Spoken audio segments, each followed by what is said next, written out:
আসসালামু আলাইকুম গাইজ।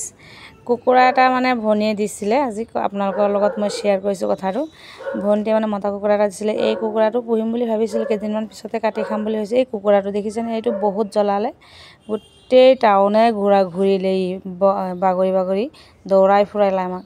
পিছে ফাইনেলি কুকুৰাটো আমি কাটিলোঁ। কাটি আজি কুকুৰাটো বনাওঁ, আপোনালোকক দেখাইছোঁ। আমাৰ মায়ে যে কুকুৰা বনায়, লোকেল কুকুৰা বনায়, কেনেকৈ বনায় তেনেকুৱাকৈ বনাম বুলি ভাবিছোঁ আজি। আমাৰ এওঁ কৈছে মাৰ হাতৰ মাংসখিনি খাই ভাল লাগে, কুকুৰা মাংস, আজি মাৰ নিচিনাকৈ বনোৱা। পিছে তেনেকুৱাকৈ বনাই আছোঁ। পিঁয়াজ চিয়াজ দি কৰি গৰম মছলাটো দি দিলোঁ, দি পিঁয়াজখিনি ভাজি ল'লোঁ। ভাজি লৈ মই মাংসখিনি এৰি দি এইখিনি বনাই আছোঁ মই অমিতা চব্জি মাছ দি। পিছতে ফাইনেলি বনোৱা হৈ গ'ল, মানুহজনক খাবলৈ দিলোঁ, দেৰিও হৈ গ'ল আৰু মানুহজনে খাই আছে।